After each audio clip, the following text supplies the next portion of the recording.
दोस्तों, क्या आपने सोचा कि दिल्ली स्टैम्पेड और महाकुंभ मेले में जो इंसिडेंट हुआ उस पर मीडिया इतनी चुप क्यों है? क्या गवर्नमेंट, इंडियन मीडिया और ओटीटी प्लेटफॉर्म मिलकर सच को छुपा रहे हैं और समय रैना जैसे इंडिपेंडेंट आर्टिस्ट को दबाने की कोशिश कर रहे हैं, यानी कि कंट्रोल करने की कोशिश की जा रही है? और सबसे बड़ा सवाल, रणवीर अलाहाबादी ने इंडियाज गॉट टैलेंट पर जो भी क्वेश्चन पूछा गया था, क्या वो बस पीयर प्रेशर में बोल दिया था या फिर फ्लेक्स मारने के लिए बोल दिया था कि उसको सचमुच वो मीन नहीं कर रहा था? मतलब इन सभी सवालों का जवाब आपको इस वीडियो में मिलेगा, तो वीडियो आखिर तक देखना।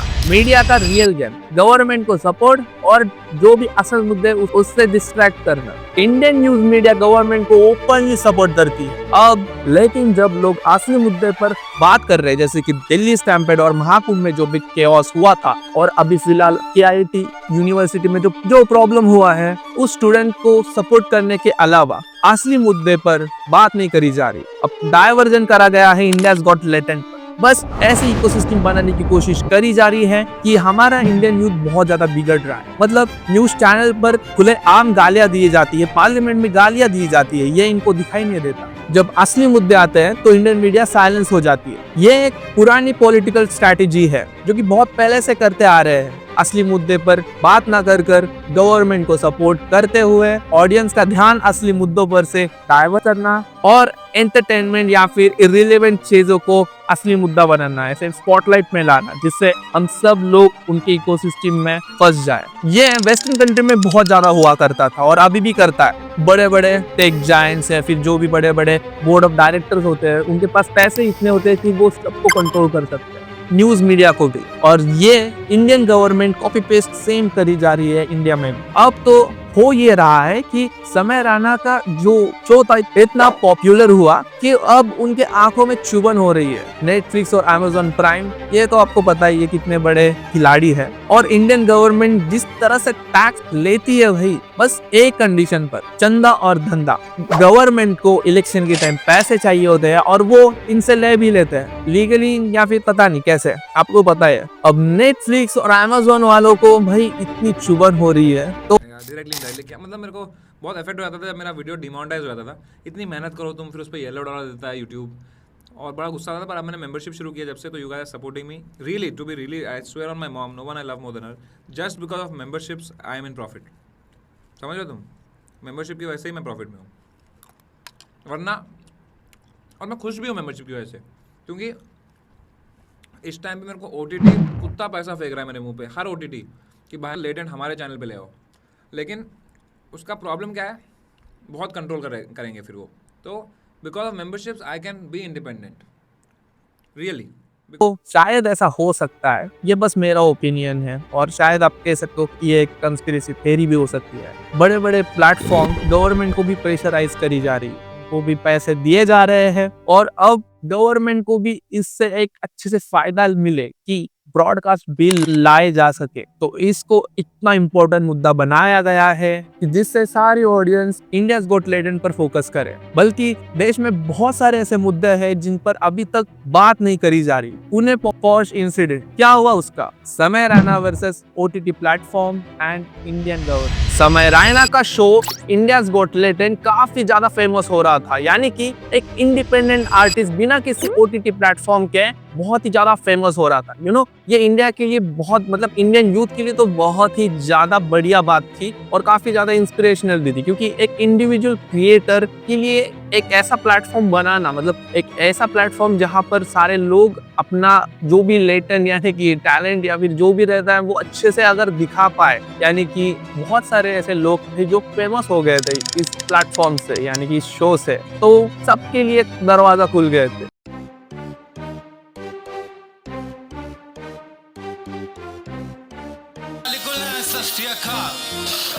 तो चलिए अपने जजेस से मिलते हैं। फर्स्ट समय रिहाना, सेकंड मुर्गी जावेद, और मुझे उसने मेरी तरफ आता हुआ अपना दिल मोड़ा, पर मैंने नहीं मोड़ा, नहीं मोड़ा, नहीं मोड़ा।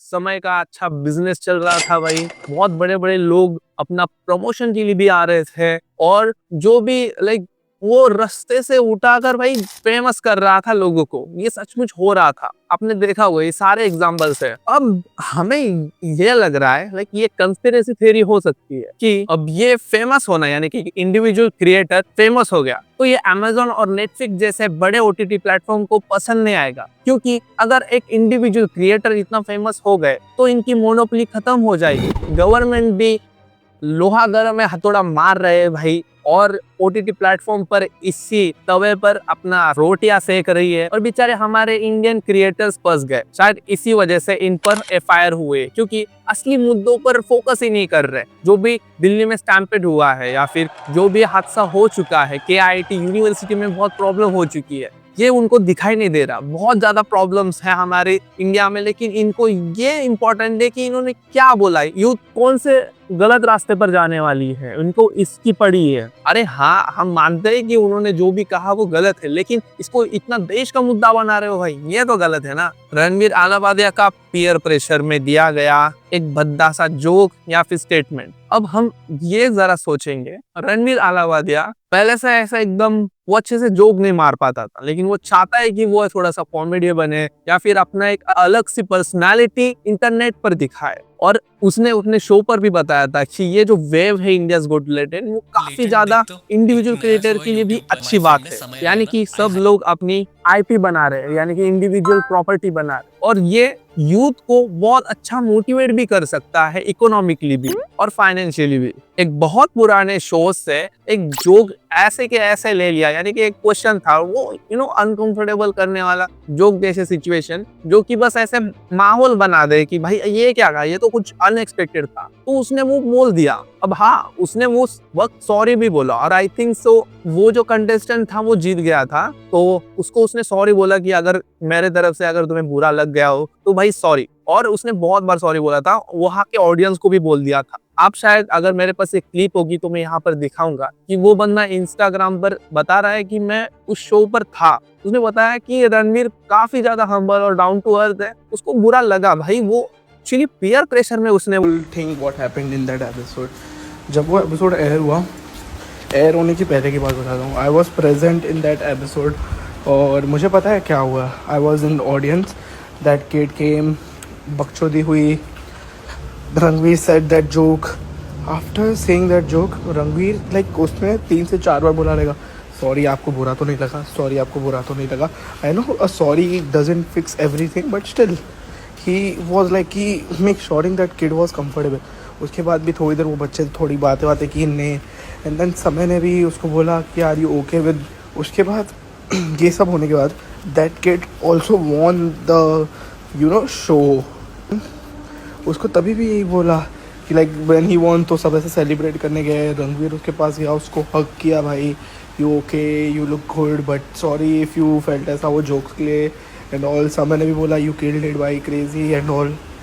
तो बस यही बोल रहा हूँ कि यार बिन बात का हेट नहीं फैलाओ। वो कह दिया, उसको लग रहा था कि भाई कूल या फिर फ्लेक्स करने के लिए कुछ तो बोलना है, उसने बोल दिया। और ये मेंबर्स ओनली है, ये जो कंटेंट है मेंबर्स ओनली, जो पैसे देकर कर रहे हैं। मतलब बोल रहे हैं कि छोटे बच्चे खराब हो जाएंगे। भाई अगर छोटे बच्चे पैसे देकर अगर वो मेंबर्स ओनली वाला कंटेंट देख रहे हैं तो गलती पेरेंट्स की है सच्ची में। अगर पेरेंट्स को वो अभी 18+ नहीं हुआ तो उसको देना नहीं चाहिए फोन, और आपको पता नहीं कि आपके बेटा क्या क्या देखता होगा। फिर अब आशीष चंचलानी और बाकी के पैनलिस्ट को क्यों फंसाया गया? आशीष चंचलानी का भी नाम इस कंट्रोवर्सी में जबरदस्ती लिया गया है भाई। और ये भी बात पता चली है कि जो भी कंटेस्टेंट इसमें अपीयर हुए थे, लाइक 40 to 42 जो भी कंटेस्टेंट है, उन सब पर FIR कर रहे हैं। मतलब देश की क्या सब कुछ मतलब खत्म हो गए क्या प्रॉब्लम्स? पुणे पोस्ट का तो मतलब पैसा रफा दफा देकर वो जज ने उसको बस ये कह दिया कि एक ऐसे लिखो।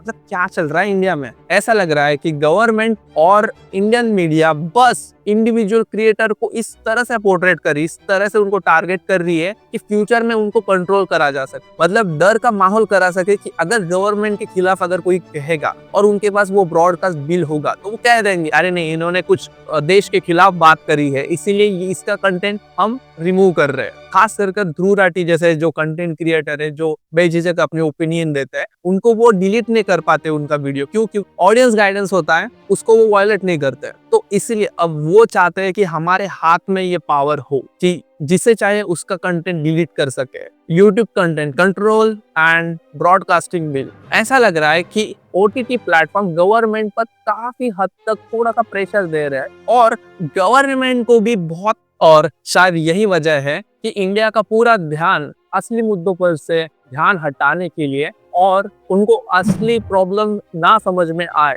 इसलिए इन क्रिएटर्स पर एफआईआर फाइल हो रही है। पहले रणवीर अलाहाबादिया पर केस करा और फिर बाकी कंटेस्टेंट पर। रणवीर अलाहाबादिया ने बहुत ही पुराना जो बस एज इट इज रट कर बोल दिया, मतलब एक पीयर प्रेशर भी होता है कि यहाँ पर सारे कॉमेडियंस है, हम भी कुछ फनी या फिर एक फ्लेक्स करें, इसलिए उसने वो जोक एज इट इज चेप दिया। और हाँ, ऑफकोर्स वो सवाल बेतुका था, लेकिन उसको लिटरली डेथ थ्रेट्स भी मिल रहे हैं। लेकिन ये समझ में नहीं आया कि आशीष चंचलानी क्यों फंसा, वो तो कुछ बोला भी नहीं। ऐसा लग रहा है कि इंडियन गवर्नमेंट और सारी मीडिया इस तरह से बताने की कोशिश कर रहे हैं कि हाँ, न्यूज मीडिया अभी भी पावरफुल है। वो एक जेलसी भी हो सकती है कि सोशल मीडिया इतना बूम करा है कि उन्हें लग रहा है कि हम पीछे न रह जाए, और एक ऐसे सेट ऑफ एग्जाम्पल बताने की कोशिश कर रहे हैं कि सोशल मीडिया पर कितना भी फेमस हो, न्यूज मीडिया उसको हमेशा दबा सकता है। यही है सेंसर इंडिया का फ्यूचर। और आपने अभी सुना होगा कि हर्ष गुजराल का एक शो आता था, वो भी डिलीट कर दिए गए हैं सारे एपिसोड उसके। लाइक फ्रीडम स्पीच पर अब सवाल उठाए जा रहे हैं। अब सवाल बस यही उठ रहा है कि ये बस एक कोइंसिडेंस था या फिर एक प्लान टारगेट। क्या सचमुच इंडिपेंडेंट क्रिएटर्स का फ्यूचर खतरे में है? आपको क्या लगता है? क्या मीडिया सचमुच सच छुपा रही है? क्या समय रैना को इंडिया में सारे शोज करने पर बैन किया जा सकता है? और हमने सुना है कि हाँ, बुक माई शो पर उसके सारे जो टिकट्स बिक रहे थे वो कैंसिल कर दिए गए हैं। और हाल ही में पता चला कि एक क्रिएटर थी, उसको एक अच्छे ब्रांड डील्स मिलने वाले थे, लेकिन जो अभी जो कंट्रोवर्सी हुई है वो कह रहे हैं कि हम ऐसे इन्फ्लुएंसर को ब्रांड एम्बेसडर या फिर ऐसे स्पॉन्सर नहीं कर सकते, क्योंकि फिर ब्रांड की वैल्यू डिक्रीज होगी। और क्या ये सोशल मीडिया सारे कंट्रोवर्सी जैसे भूल जाते हैं वैसे होगा, या फिर हमेशा कंटिन्यूसली चलता रहेगा? जरा कमेंट में बताना। अगर आपको लगता है ये सारी कंस्पिरेसी थ्योरीज या फिर मेरा ओपिनियन सच हो सकता है तो प्लीज कमेंट में जरूर बताना। आपको अगर ऐसे वीडियो अच्छी लगती हो तो अभी चैनल को सब्सक्राइब करो। अगला वीडियो होगा ट्रिगर्ड इंसान पर, कि पहले जीरो टू हीरो वो कैसे बने और उनकी अभी फिलहाल इनकम क्या है। और बिग बॉस में जब अभिषेक मल्लान गए थे, जिस तरह से ट्रिगर्ड इंसान ने उनको सपोर्ट करा था, लेकिन सारे यूट्यूबर्स ने मुंह फेर दिया था। ये सारा हम उस वीडियो में कवर करेंगे, तो अभी चैनल को सब्सक्राइब करना। फिलहाल आप ये वीडियो देखो जिसमें मैंने बताया है कि प्रभास सचमुच फेल एक्टर है या फिर ओवररेटेड एक्टर है। ये वीडियो जरूर देखना।